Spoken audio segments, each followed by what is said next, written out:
Praise the Lord. Hallelujah. സ്തോത്രം സ്തോത്രം സ്തോത്രം. കർത്താവിൻ്റെ അതിപരിശുദ്ധമായ തിരുനാമം ഈ അനുഗ്രഹിക്കപ്പെട്ട പ്രഭാതത്തിൽ വാഴ്ത്തപ്പെടുമാറാകട്ടെ. പ്രിയപ്പെട്ട ദൈവമക്കളെ, നമുക്ക് ഒരുമിച്ച് 2020 നവംബർ മാസം 22 ഹല്ലേലൂയ ഞായറാഴ്ച പ്രഭാതത്തിൽ കർത്താവിനെ ആരാധിക്കുവാൻ, കർത്താവിനെ സ്തുതിക്കുവാൻ സർവശക്തനായ നമ്മുടെ സ്വർഗീയ പിതാവ് ഒരുക്കി തന്നിരിക്കുന്ന നല്ല അവസരങ്ങൾക്കായിട്ട് നമുക്ക് നന്ദി നിറഞ്ഞ ഹൃദയത്തോടെ നമ്മുടെ കർത്താവിന് സ്തോത്രം ചെയ്യാം. കൈകളൊക്കെ ഉയർത്തി കർത്താവിന് നന്ദി പറഞ്ഞാട്ടെ. ഹല്ലേലൂയ.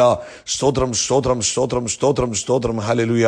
യേശു നല്ലവനല്ലോ, അങ്ങയുടെ ദയ എന്നേക്കുമുള്ളത്. ഹല്ലേലൂയ. സ്തോത്രം. കഴിഞ്ഞ പകൽക്കാലം മുഴുവൻ നമ്മുടെ കർത്താവ് നമ്മളെ കാത്തു പരിപാലിച്ചു. സ്തോത്രം പറഞ്ഞ് കഴിഞ്ഞ രാത്രിയിലും നമുക്ക് നല്ല ഉറക്കം തന്നു. കർത്താവിന് സ്തോത്രം പറഞ്ഞാണ്ട് ഈ രാവിലെ പ്രഭാതത്തിൽ നമുക്ക് തക്ക സമയത്ത് ഉണരുവാൻ, കർത്താവിനെ ആരാധിക്കുവാൻ, കർത്താവിനെ സ്തുതിക്കുവാൻ സർവശക്തനായ നമ്മുടെ പിതാവ് ഒരുക്കി തന്ന നല്ല അവകാശങ്ങൾക്കായിട്ട് സ്തോത്രം പറയാം. തിരുവചനത്തിൽ ഇങ്ങനെ പറയുന്നല്ലോ, എൻ മനമേ യഹോവയെ വാഴ്ത്തുക, എൻ്റെ സർവാന്തരംഗമേ അവൻ്റെ വിശുദ്ധ നാമത്തെ വാഴ്ത്തുക. എൻ മനമേ യഹോവയെ വാഴ്ത്ത്, അവൻ്റെ ഉപകാരങ്ങളൊന്നും മറക്കരുത്. ഇന്ന് പ്രഭാതത്തിൽ നമ്മുടെ അപ്പ നമുക്ക് ചെയ്ത ഉപകാരങ്ങളെ ഓർത്ത് കർത്താവിന് സ്തോത്രം പറഞ്ഞാട്ടെ. അങ്ങെത്ര നല്ലവനാപ്പ, അങ്ങെത്ര വിശ്വസ്തനാപ്പ, അങ്ങ് ഞങ്ങളെ പരിപാലിച്ച വിധങ്ങൾക്കായിട്ട് സ്തോത്രം. രോഗങ്ങളിൽ നിന്ന് ഞങ്ങളെ വിടുവിച്ചതിനായിട്ട് സ്തോത്രം. ഞങ്ങളുടെ പ്രാണനെ മരണത്തിൽ നിന്ന് വിടുവിച്ചതിനായിട്ട് സ്തോത്രം. ഞങ്ങളുടെ കണ്ണിനെ കണ്ണുനീരിൽ നിന്ന് വിടുവിച്ചതിനായി സ്തോത്രം. ഞങ്ങളുടെ കാലിനെ വീഴ്ചയിൽ നിന്ന് വിടുവിച്ചതിനായിട്ട് സ്തോത്രം. ആവശ്യമുള്ള നന്മകളൊക്കെ തന്ന് ഞങ്ങളെ അനുഗ്രഹിച്ചതിനായി സ്തോത്രം. കർത്താവെ, അന്നവസ്ത്രാദികളെ തന്ന് അങ്ങ് ഞങ്ങളെ നടത്തുന്ന കൃപകൾക്കായി സ്തോത്രം. ഈ മഹാമാരിയുടെ നടുവിൽ അങ്ങയുടെ ചിറകിന്റെ മറവിൽ ഞങ്ങളെ മറച്ചു പിടിച്ചിരിക്കുന്ന കൃപകൾക്കായി സ്തോത്രം. കർത്താവേ, ഈ പ്രഭാതത്തിലും ദൈവവചനം കേൾക്കുവാൻ ഞങ്ങൾക്ക് സാഹചര്യം ഒരുക്കി തന്നിരിക്കുന്ന കൃപകൾക്കായി സ്തോത്രം.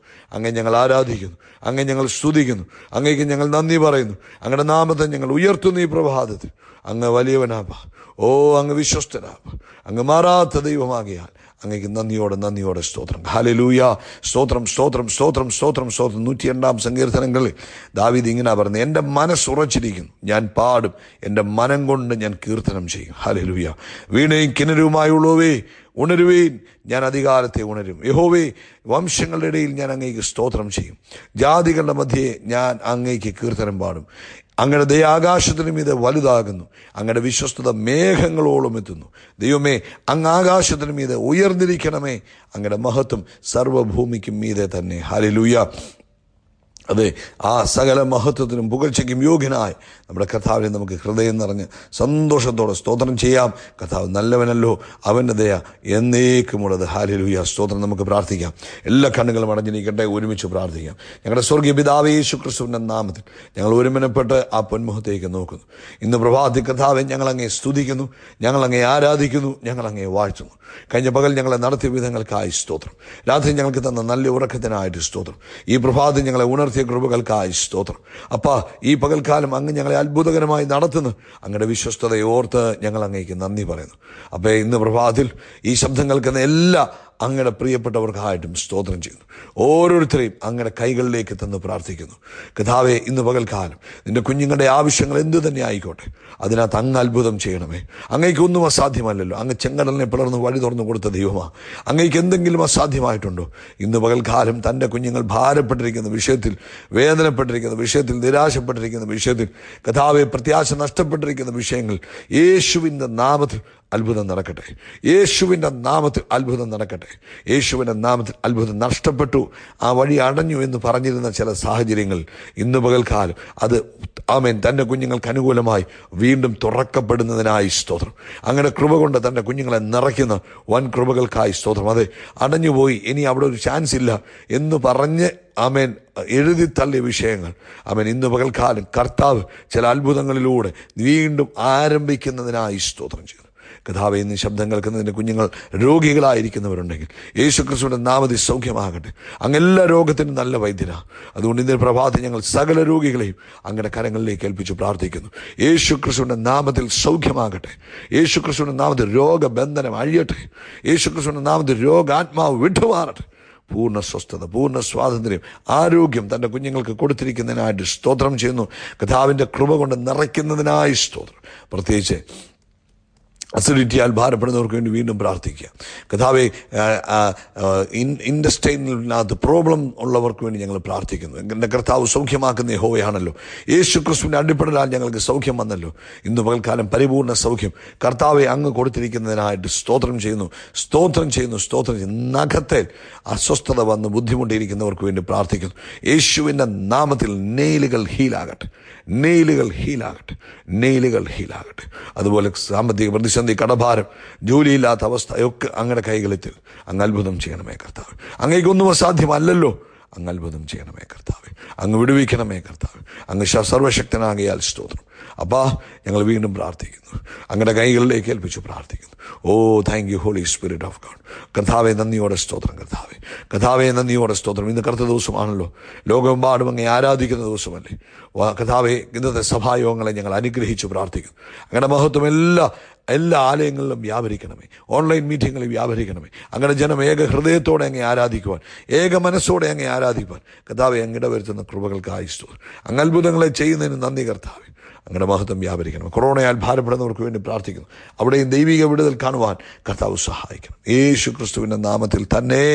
ആമേൻ, ആമേൻ, ആമേൻ. കർത്താവ് നിങ്ങളെ ഈ പ്രവാദി ധാരാളമായിട്ട് അനുഗ്രഹിക്കട്ടെ. ഇന്ന് നിങ്ങളുടെ സഭായോഗമാകുന്നു എങ്കിൽ അത് ഓൺലൈനിലാണെങ്കിലും അല്ലാതെയാണെങ്കിലും എങ്ങനെയാണെങ്കിലും നിങ്ങളുടെ സഭായോഗത്തിൽ പൂർണ്ണ വിശുദ്ധിയോടുകൂടെ, പൂർണ്ണ ഒരുക്കത്തോടുകൂടെ പങ്കെടുക്കണം. കർത്താവ് നിങ്ങളെ അനുഗ്രഹിക്കണം. ഓൺലൈൻ മീറ്റിങ്ങുകളായതുകൊണ്ട് ഉദാസീനരായി പോകല്ലേ. ഓൺലൈൻ മീറ്റിങ്ങിൽ ഇരിക്കുമ്പോൾ സഭായോഗത്തിന് പോകുന്ന അതേ അനുഭവത്തിൽ ആമേൻ അധികാലത്ത് എഴുന്നേറ്റ് പ്രാർത്ഥിച്ച് നല്ല വസ്ത്രം ധരിച്ച് വേണം ഓൺലൈൻ മീറ്റിങ്ങുകളിൽ പങ്കെടുക്കാൻ. അല്ലാതെ നമുക്കിഷ്ടമുള്ളതും നമ്മൾ രാത്രി കിടന്നുറങ്ങിയതുമായ വസ്ത്രം ഇട്ടുകൊണ്ട് നമ്മൾ സഭായോഗത്തിന് പോകത്തില്ല, അല്ലെങ്കിൽ കർത്താവിനെ ആരാധിക്കാൻ പോകത്തില്ല. അപ്പോൾ അങ്ങനെ പൂർണ്ണമായി ഒരുക്കത്തോടുകൂടെ വേണം നിങ്ങൾ ഓൺലൈനിലാണെങ്കിൽ പോലും നിങ്ങളുടെ സഭായോഗം നിങ്ങൾ പങ്കെടുക്കുവാൻ കേട്ടോ. കർത്താവ് അനുഗ്രഹിക്കട്ടെ. സ്തോത്രം. 1 ശമൂവേലിന്റെ പുസ്തകം 30-ാം അധ്യായം അതിൻ്റെ 8-ാമത്തെ വാക്യമാണ് ഇന്ന് പ്രഭാതത്തിൽ നമ്മൾ ചിന്തിക്കുവാനായിട്ട് ആഗ്രഹിക്കുന്ന. 1 സാമുവേൽ ചാപ്റ്റർ 30 വേഴ്സ് നമ്പർ 8. എന്നാറെ ദാവീദ് യഹോവയോട്, ഞാൻ ഈ പരീക്ഷയെ പിന്തുടരണമോ അവരെ എത്തിപ്പിടിക്കുമോ എന്ന് ചോദിച്ചു. പിന്തുടരുക, നീ അവരെ നിശ്ചയമായി എത്തിപ്പിടിക്കും, സകലവും നീ വീണ്ടുകൊള്ളും എന്ന അരുളപ്പാടുണ്ടായി. നമുക്കറിയാം, അതിൻ്റെ 1 മുതലുള്ള വാക്യങ്ങൾ വായിക്കുമ്പോൾ സിക്ലാഗ് എന്ന് പറയുന്ന സ്ഥലത്ത് വെച്ച് ദാവീദ് യുദ്ധം കഴിഞ്ഞ് മടങ്ങി വന്നു തിരിച്ചു വരുമ്പോൾ അമോലേക്യർ ദാവീദിൻ്റെയും ദാവീദിൻ്റെ കൂടെയുള്ളവരുടെയും കുടുംബാംഗങ്ങളെയും മുഴുവനും ജീവനോടെ പിടിച്ചുകൊണ്ടുപോയി. പട്ടണം തീ വെച്ച് ചുട്ടുകളഞ്ഞു. ഇത് കണ്ട് ജനമെല്ലാം ഭാരപ്പെട്ട് നിരാശപ്പെട്ട് ഈ ദാവീദിൻ്റെ കൂടെ നടന്ന ജനം പോലും ദാവീദിനെതിരായി സംസാരിക്കാൻ തുടങ്ങി.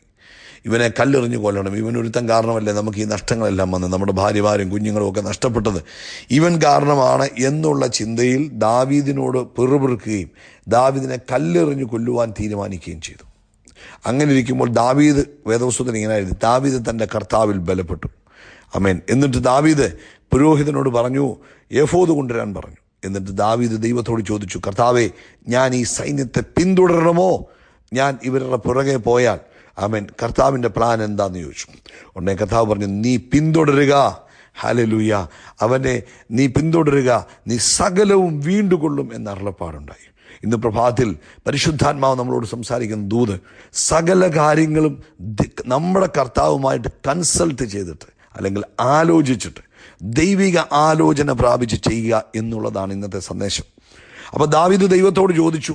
ദാവീദും കൂട്ടരും അവരെ പിന്തുടർന്നു, സകലതും മടക്കി കൊണ്ടുവന്നു എന്നാണ് 1 ശമൂവേലിന്റെ പുസ്തകം 30-ാം അധ്യായം നമ്മൾ വായിക്കുമ്പോൾ നമുക്ക് കാണുവാൻ കഴിയുന്നത്.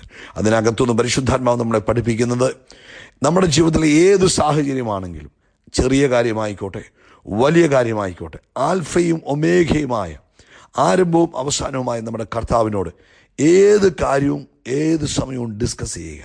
എന്നിട്ട് കർത്താവിൻ്റെ ഗൈഡൻസിൽ ചെയ്താൽ ഒരിക്കലും തോറ്റുപോകത്തില്ല. അതുകൊണ്ടാണ് ജ്ഞാനികളിൽ ജ്ഞാനിയായ ശലോമോൻ തൻ്റെ പുസ്തകം എഴുതുമ്പോൾ 3-ാം അധ്യായത്തിൽ, സദൃശ്യവാക്യങ്ങൾ 3-ാം അധ്യായത്തിൽ അതിൻ്റെ 5-6 വാക്യങ്ങൾ പറഞ്ഞു, പൂർണ്ണ ഹൃദയത്തോടെ യഹോവയിൽ ആശ്രയിക്കുക, സ്വന്തം വിവേകത്തിൽ ഊന്നരുത്. അപ്പം അതിൻ്റെ അർത്ഥം എന്നാണെന്നറിയാം, നമുക്ക് നമ്മുടേതായ ബുദ്ധിയും നമുക്ക് നമ്മുടേതായ കഴിവും ലൗകികമായ പരിചയങ്ങളും ലൗകികമായ ആമേൻ അറിവും കാര്യങ്ങളും ഒക്കെ നമുക്കുണ്ട്. പക്ഷെ ഒരു ദൈവവൈതലിനെ സംബന്ധിച്ചിടത്തോളം നമ്മുടെ ലോകത്തിൽ നിന്ന് ലഭിച്ച ബുദ്ധിയും ലോകത്തിലെ എക്സ്പീരിയൻസുമല്ല നമ്മുടെ ജീവിതത്തെ മുൻപോട്ട് കൊണ്ടുപോകേണ്ടത്. നമുക്ക് കർത്താവിൻ്റെ ആലോചനയിലാണ് മുൻപോട്ട് പോകേണ്ടത്.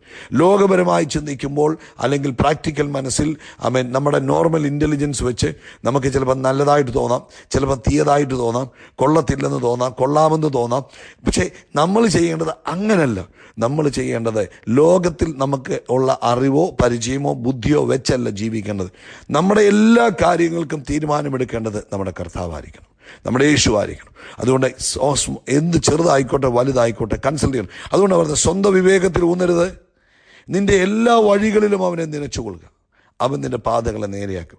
ഏത് കാര്യമുണ്ടോ കർത്താവിനോട് ചോദിക്കുക. കർത്താവിന് അത് ഇഷ്ടമാണ് നമ്മൾ ചോദിക്കുന്നത്. ദാവീദിൻ്റെ ലൈഫിൻ്റെ ഒരു പ്രത്യേകതയായിരുന്നു, ദാവീദ് കൺസൾട്ട് ചെയ്യുമായിരുന്നു കർത്താവിനോട്.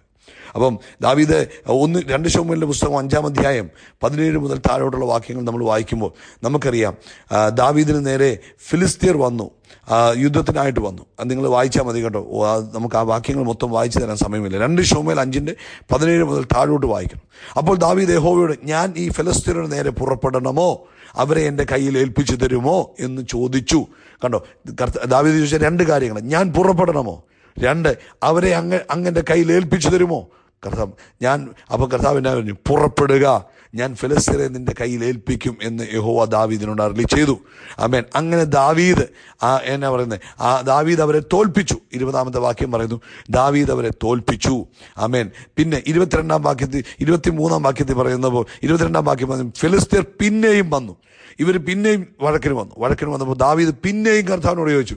അല്ല, ദാവീദ് എന്നാൽ നേരത്തെ തോൽപ്പിച്ചതാണല്ലോ, അതുകൊണ്ട് വീണ്ടും തോൽപ്പിക്കാം എന്നല്ല ദാവീദ് ചിന്തിച്ചത്. ദാവീദ് എന്ത് ചെയ്തു? ദാവീദ് പിന്നെയും കർത്താവിനോട് ചോദിച്ചു, നീ നേരെ അപ്പം കർത്താവ് എന്നാ ചെയ്തു? കർത്താവ് ഒരു യുദ്ധമുറ പറഞ്ഞു കൊടുത്തു. എന്നാ പറഞ്ഞു കൊടുത്തേ? നീ നേരെ ചെല്ലാതെ അവരുടെ പിമ്പുറത്തുകൂടെ വളഞ്ഞു ചെന്ന് ബാഘാവൃക്ഷങ്ങൾക്ക് എതിരെ വെച്ച് അവരെ നേരിടുക. ബാഘാവൃക്ഷങ്ങളുടെ അഗ്രങ്ങളിൽ കൂടി അണി നടക്കുന്ന ഒച്ച പോലെ കേൾക്കും. അപ്പോൾ വേഗത്തിൽ ചെല്ലുക, ഫിലിസ്തീൻ സൈന്യത്തെ തോൽപ്പിക്കുവാൻ യഹോവ നിനക്ക് മുമ്പായി പുറപ്പെട്ടിരിക്കുന്നത് അരുളപ്പാടുണ്ടായി. യഹോവ കൽപ്പിച്ചതുപോലെ ദാവീദ് ചെയ്തു. അവിടെ വെച്ച് ദാവീദ് അവരെ തോൽപ്പിച്ചു. ഇങ്ങോട്ട് നോക്കിയേ, ഈ കാര്യങ്ങൾ നമ്മൾ വായിക്കുമ്പോൾ എന്താ മനസ്സിലാക്കേണ്ടത്?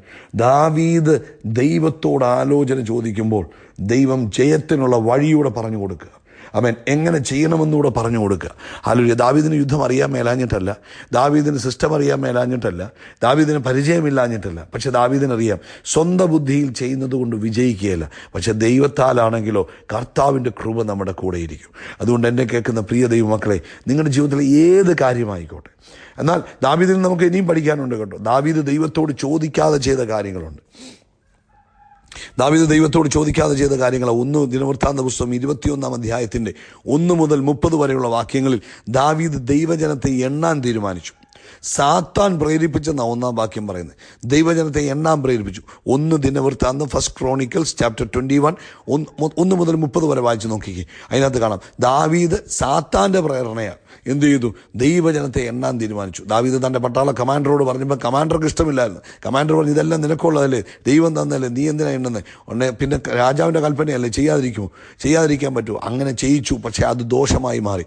ദൈവത്തോട് ആലോചന ചോദിക്കാതെ ചെയ്തു കഴിഞ്ഞപ്പോൾ അതെന്തായി മാറി? തിന്മയ്ക്കായി ഭവിച്ചു. എന്നാൽ കർത്താവിനോട് ആലോചന ചോദിച്ചിറങ്ങിയപ്പോൾ അത് നന്മയ്ക്കായി തീർന്നതായിട്ട് കാണുവാൻ കഴിയുന്നു. ഇന്ന് പ്രഭാതത്തിൽ ഈ സന്ദേശം കേൾക്കുന്ന ദൈവവേദനെ, നിങ്ങൾ എത്ര കഴിവുള്ള വ്യക്തി ആയിക്കോട്ടെ, നിങ്ങൾക്ക് എത്ര പരിചയമുള്ള വ്യക്തി ആയിക്കോട്ടെ, ദൈവത്തിൽ ആശ്രയിക്കുവാൻ ഇന്ന് പകൽക്കാലം പരിശുദ്ധാത്മാവ് പറയും. നിങ്ങൾക്കറിയാമല്ലോ, ലോകത്തിൽ കഴിവുള്ളവരും ലോകത്തിൽ പരിചയമുള്ളവരും ലോകത്തിലെ ബുദ്ധിയുള്ളവരും ഒക്കെ ആമേൻ അവരുടെ മുട്ടുകളൊക്കെ മടങ്ങിക്കൊണ്ടിരിക്കുന്ന ഈ സാഹചര്യത്തിൽ ഒരു ദൈവവൈതലിനെ സംബന്ധിച്ചിടത്തോളം ലോകബുദ്ധിയിലും ലോകജ്ഞാനത്തിലും പോകാതെ ദൈവത്തിൽ ആശ്രയിക്കുവാൻ പരിശുദ്ധാത്മാവ് ഓർപ്പിക്കുകയാണ്. ആമേൻ. നിങ്ങൾക്കറിയാമോ, പല ആളുകളും ഒരു തെറ്റായ തീരുമാനങ്ങൾ എടുത്തു. അതിൻ്റെ ആഫ്റ്റർ എഫക്റ്റുകൾ ഇന്നും അവരെ സ്തോത്രം അവരെ ഭരിച്ചുകൊണ്ടിരിക്കുക. അവരതിൻ്റെ കോൺസിക്വൻസസ് അല്ലെങ്കിൽ അതിൻ്റെ പരിണിത ഫലങ്ങൾ അവരിന്നും അനുഭവിച്ചു കൊണ്ടിരിക്കുക. അതുകൊണ്ട് പ്രിയപ്പെട്ടവരെ, നമ്മുടെ ഭാഗത്തുനിന്ന് ഒരു തെറ്റായ തീരുമാനം ഉണ്ടാകില്ല. മുൻകാലങ്ങളിൽ നമ്മൾ ഉണ്ടായി കാണും. എന്നാൽ ഇന്നൊരു തീരുമാനമെടുക്കണം. ഞാൻ എൻ്റെ കർത്താവിൻ്റെ പെർമിഷൻ ഇല്ലാതെ ഒരു കാര്യം ചെയ്യത്തില്ല. ഉദാഹരണം പറഞ്ഞാൽ, മാസം ശമ്പളം കിട്ടുമ്പോൾ ഈ ശമ്പളം കയ്യിലോട്ട് വെച്ചിട്ട് ചോദിക്കണം, കർത്താവേ, ഞാൻ ഇതെങ്ങനെ ചിലവാക്കണം? ഒരു വണ്ടി മേടിക്കാൻ പ്ലാനുണ്ടോ? 1 മാസമെങ്കിലും പ്രാർത്ഥിക്കണം. 1 മാസമോ 2 മാസമോ പ്രാർത്ഥിക്കും, കർത്താവേ ഒരു വണ്ടി മേടിക്കണം. അപ്പം ചോദിക്കും, വണ്ടി മേടിക്കുന്നതിന് ഇപ്പം എന്നാ പ്രാർത്ഥിക്കാൻ? കാശുണ്ടെങ്കിൽ മേടിച്ചാൽ പോരെ? അങ്ങനെയല്ല. കർത്താവ് ആ കാശ് തന്നത് 1. 2, കർത്താവിൻ്റെ അനുവാദം മേടിക്കണം. കർത്താവിനോട് ചോദിക്കണം, ഞാൻ ഏതാ മേടിക്കേണ്ടത്, ഏതാ ഏറ്റവും യോജ്യമായത്. അത് കർത്താവിൽ നിന്ന് നമ്മൾ ആലോചന പ്രാപിക്കും. ഒരു ബിസിനസ് പ്ലാനുമായിട്ടോ ഒരു ബിസിനസ് പ്രൊജക്റ്റിലേക്ക് ഇറങ്ങുകയാണോ, കർത്താവിനോട് എൻ്റെ അഭിപ്രായത്തിൽ കുറേ ദിവസങ്ങളെങ്കിലും ദൈവവുമായിട്ട് ഈ വിഷയം ഡിസ്കസ് ചെയ്യാതെ കാലെടുത്ത് വെക്കരുത്. അല്ലാതെ ആരെങ്കിലും പറയുന്നതിൻ്റെ പേരിൽ, ആരെങ്കിലും ചെയ്തു എന്ന് പറഞ്ഞുകൊണ്ട്, ആരെങ്കിലും കാണിക്കുന്നത് കണ്ടുകൊണ്ട് ഒരിക്കലും നമ്മൾ ഇറങ്ങിത്തിരിക്കരുത്. Hallelujah, hallelujah. പ്രിയപ്പെട്ടവരെ, ദൈവത്തിനോട് ആലോചന ചോദിച്ചിട്ട് കാര്യങ്ങൾ ചെയ്യുമ്പോൾ അതിനകത്ത് നമുക്ക് ഒത്തിരി പ്രയോജനങ്ങളെ കാണുവാൻ കഴിയും. നിങ്ങൾക്ക് എല്ലായിടത്തും വിജയിക്കണമെങ്കിൽ, എല്ലായിടത്തും അത്ഭുതങ്ങൾ കാണണമെങ്കിൽ കർത്താവിൻ്റെ ആലോചന ചോദിച്ചു വേണം കാര്യങ്ങളെ ചെയ്യാൻ. അതുകൊണ്ട് കൊച്ചിൻ്റെ കല്യാണമായിക്കോട്ടെ, കുഞ്ഞുങ്ങളുടെ വിദ്യാഭ്യാസമായിക്കോട്ടെ, നല്ല ആലോചന വന്നു എന്ന് പറഞ്ഞ് ചാടിക്കറി കല്യാണം കഴിപ്പിക്കരുത്.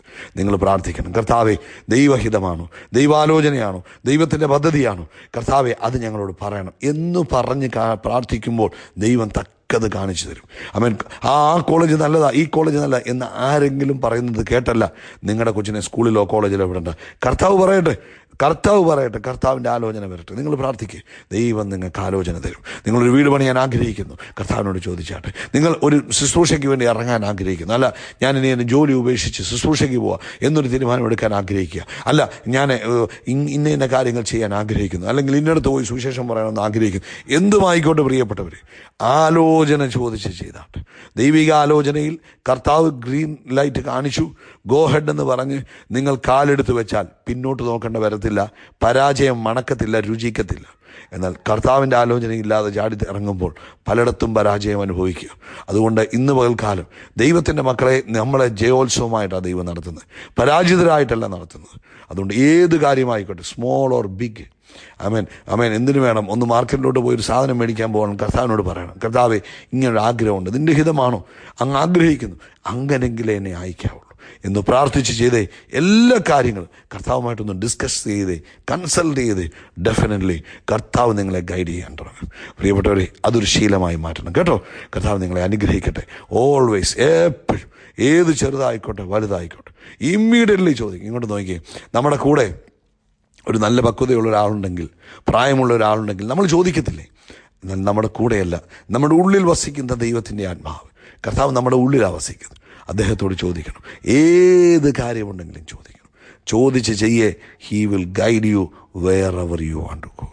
എവിടെ പോകണം, എങ്ങോട്ട് പോകണം, ആരെ കാണണം, എന്ത് ചെയ്യണം. രാവിലെ എഴുന്നേൽക്കുമ്പോൾ ചോദിക്കണം, കർത്താവേ ഇന്നത്തെ ദിവസം അങ്ങയുടെ പ്ലാൻ എന്തുവാ? അങ്ങേക്ക് ഇഷ്ടമില്ലാത്തവരെ ഞാൻ കാണാൻ അനുവദിക്കരുത്, അങ്ങേക്ക് ഇഷ്ടമില്ലാത്തവർക്ക് ഞാൻ പോകാൻ അനുവദിക്കരുത്, അങ്ങേക്ക് ഇഷ്ടമില്ലാത്ത ഒരു നന്മ എന്നെ തേടി വരണ്ട, അങ്ങ് അനുവദിക്കാത്ത ഒന്നും എനിക്ക് വേണ്ട എന്ന് കർത്താവിനോട് പറഞ്ഞ് പ്ലാനുകൾ കർത്താവുമായിട്ട് ഡിസ്കസ് ചെയ്ത് നിങ്ങളുടെ ദിവസം ആരംഭിച്ച് നോക്കിയേ, നിങ്ങൾ കാണാൻ പോകുന്ന ഗ്ലോറിയിൽ നിന്ന് ഗ്ലോറിയിലേക്ക് പോകുന്ന അനുഭവമായിരിക്കും. ഈ വചനങ്ങളാൽ കർത്താവ് നിങ്ങളെ അനുഗ്രഹിക്കട്ടെ. We are shining by the power of Holy spirit.